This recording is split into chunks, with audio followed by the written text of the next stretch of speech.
Hey guys, welcome back to the channel. Today I want to talk to you about what it's like to be a remote software developer. Let's talk about it. Okay guys, so if you're watching this video, I'm sure that you are probably thinking about becoming a remote software developer. You may be interviewing, or you may have just been hired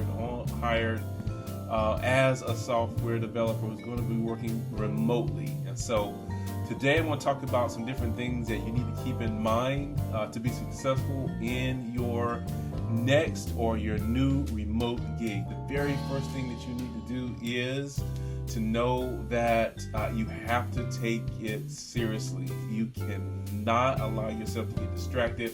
There's a lot of different things that could distract you, playing video games, watching TV, sleeping. There's a lot of different things that can distract you, but you have to take your job seriously. I'm going to just tell you a little bit about my day. So I wake up and I start my day. I try to get my mind right, read, pray, meditate, get my mind right before I start my day.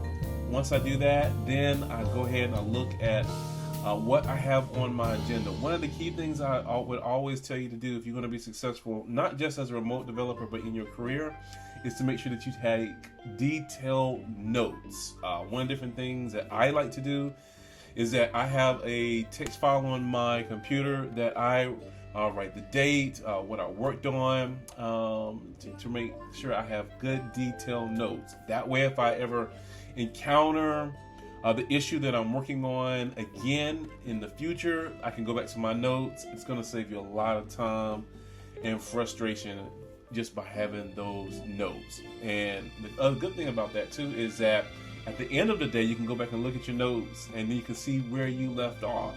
So that way, when you start your day the next day or the next morning or whatnot, or the next day that you open your computer, you know where you left off. One of the different things that's good about being a remote developer is that it can eliminate distractions that comes from an office. One of the different things that just by working in the office, those of you that have worked in the office or are working in the office right now, you know that someone comes to your desk, they ask you a question.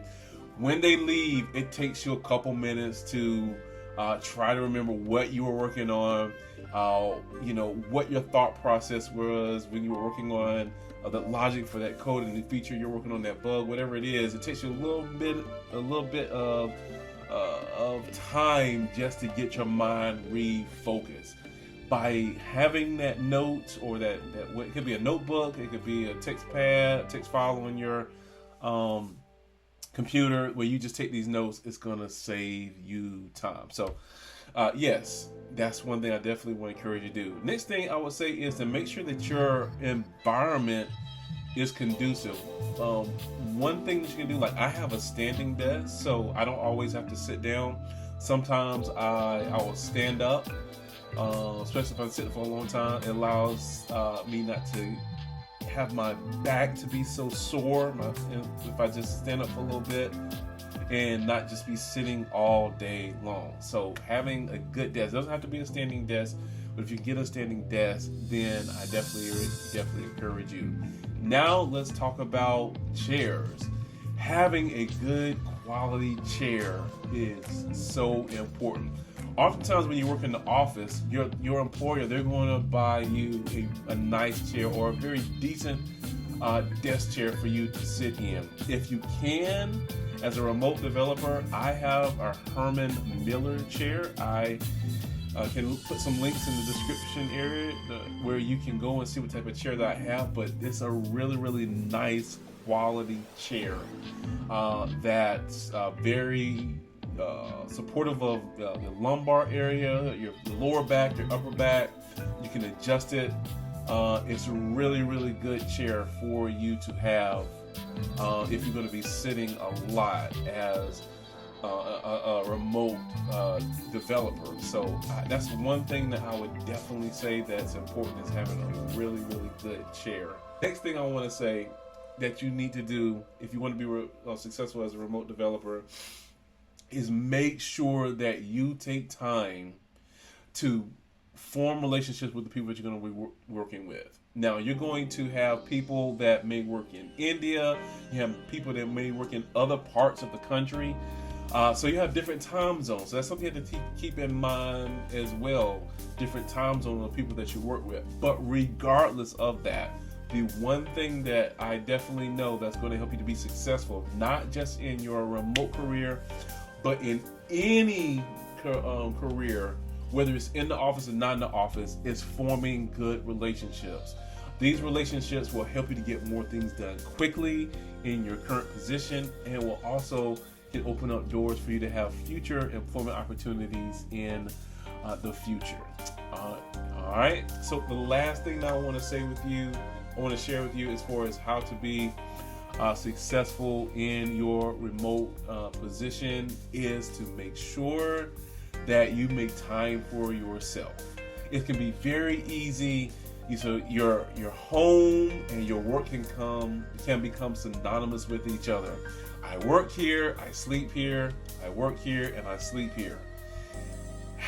If you're not careful, you will spend countless hours working on whatever the project is that you're working on. With that being said, I really encourage you to set some hours, set some boundaries on yourselves.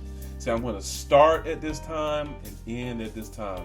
If you say, I'm going to open up my computer at 8 o'clock, I'm going to take a 1 hour lunch break, and then I am going to get off at 5 o'clock or whatever time frame it is. Have a clear start time, have a clear time that you're going to take lunch, have a clear time that you're going to get off. During that time, when you take for lunch, go for a walk. Actually take some time and just get away from the code, get away from whatever you're thinking about, and just take some time for yourself. This is absolutely important so that you do not get burnt out. It would be really cool if you have a dedicated place that you do your work on every single day, so that, hey, when you log off at 5 o'clock or whatever time you designate, you say that I'm done for the day, you can leave that room, close the door, and you can make sure, hey, I'm not going back in that room to do any more work until the next morning when you said that you were going to begin your work. So, hey, these are just a few things that I want to share with you on how you can be successful as a remote developer. Being a remote developer, it is great. I love it. I'm not saying I will never go back into an office, but I definitely believe that being a remote developer is really advantageous. It gives you more opportunity to spend time with your family. You save a lot of money in gas.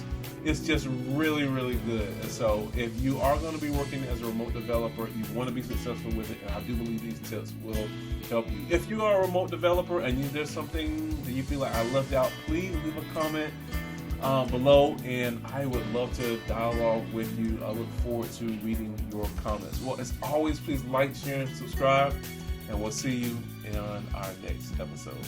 God bless. Hey, if this video has been of any value to you, I want to encourage you to please like, share, and subscribe, and hit that notification bell so you know when we put out new videos. Blessings.